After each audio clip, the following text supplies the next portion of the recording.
Welcome to Motivational Monday. Today we're talking about owning your truth and what that really means. So I want you guys to start to fully embrace who you are as a person, flaws and all.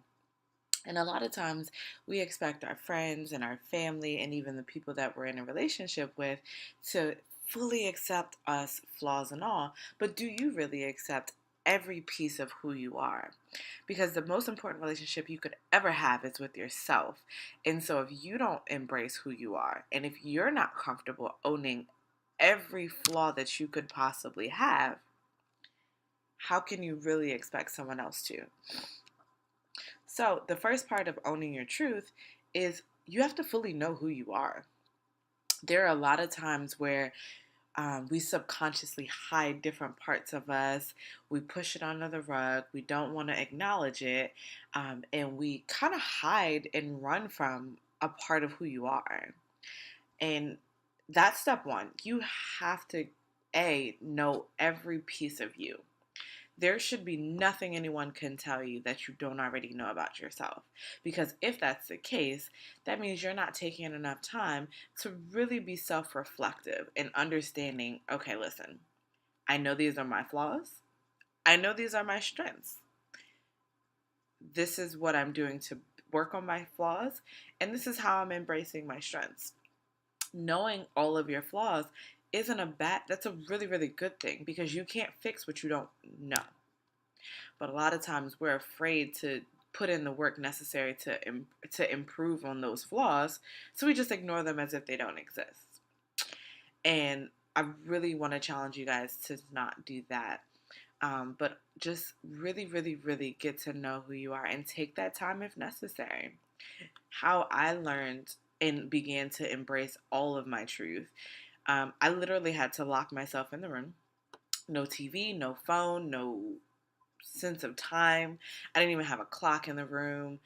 And I really just spent some time journaling and reflecting. And it was just alone time. And it was hours. I don't even know exactly how long, but I kind of just got engrossed in who I am.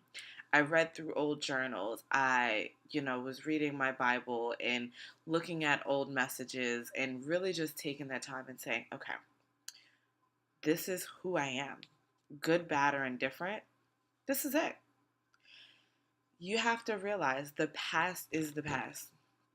You cannot change it. And there's no point in beating yourself up over things that you've done in the past.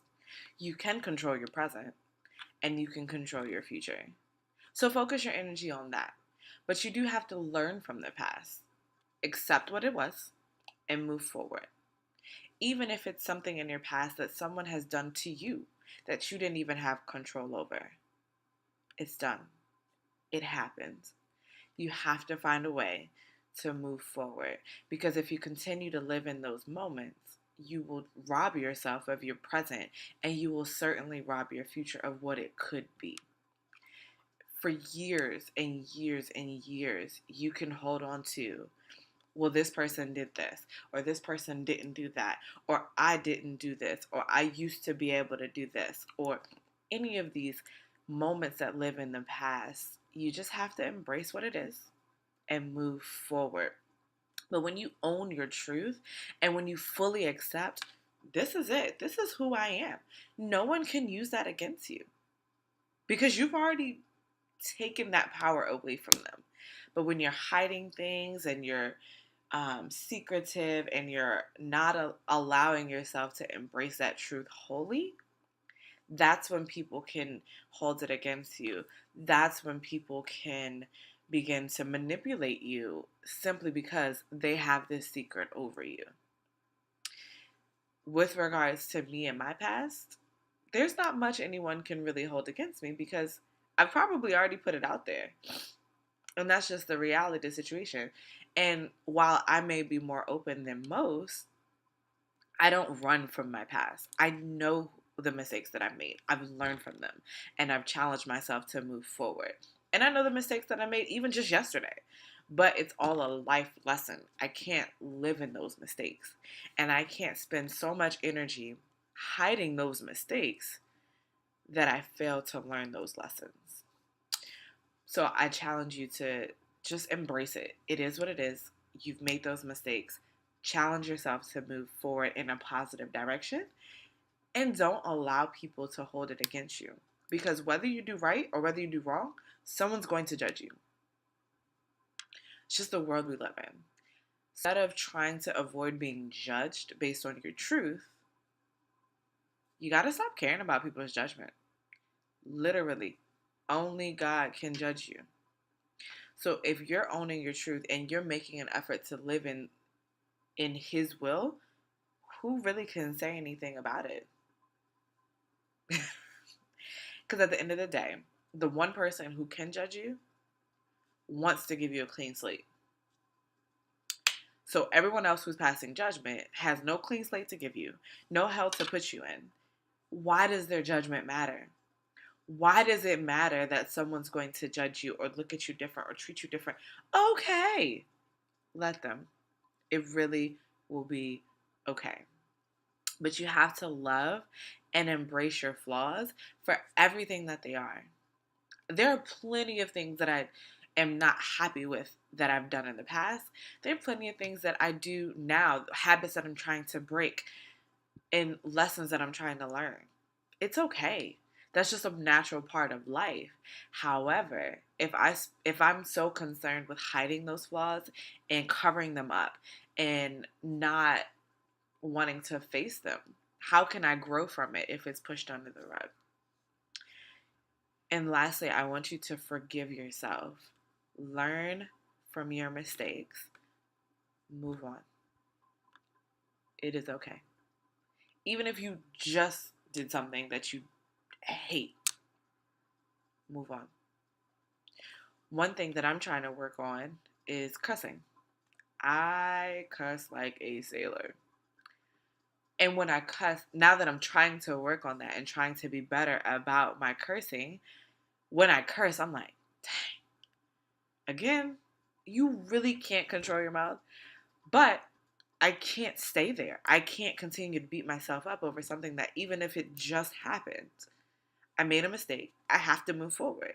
And I have to try to be conscious of it next time and try to work that out of my vocabulary.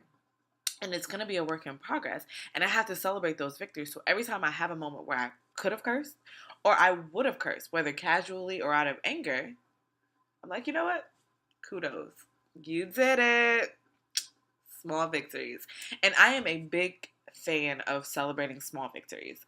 People will look at me like I'm crazy because I'm like, woke up on time today. Oh, I went to work.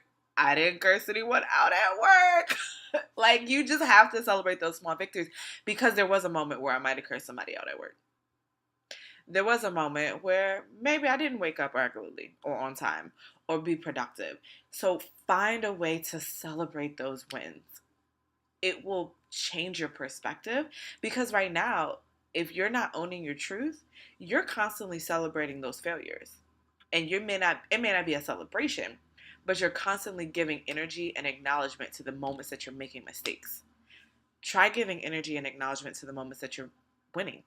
What are you improving on? What are you doing better about? Can you look back on your life and say, listen, I'm not where I want to be yet, but I'm making steps to get there, and I'm definitely not where I used to be. That's the moment that you begin to own your truth. So I want you to take some time today, and I want you to look at the things that you may not like about your truth. Come up with a game plan to fix it. How are you going to embrace those moments? What are you going to tackle first? What are you going to tackle next? How are you going to improve upon those things? And how are you going to stop avoiding them?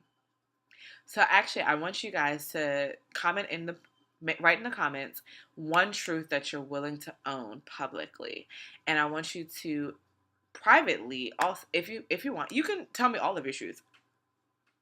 Transparency is my thing. I love it. But I understand not everyone's there. So I just want you to own one truth publicly, but privately, I want you to own all of your truths. And I want you to fully understand these are my strengths, these are my weaknesses, this is how I want to get better. These are the areas I want to focus on. These are the areas that I want to grow and tackle and how I'm going to get there. All right, guys, have a great week.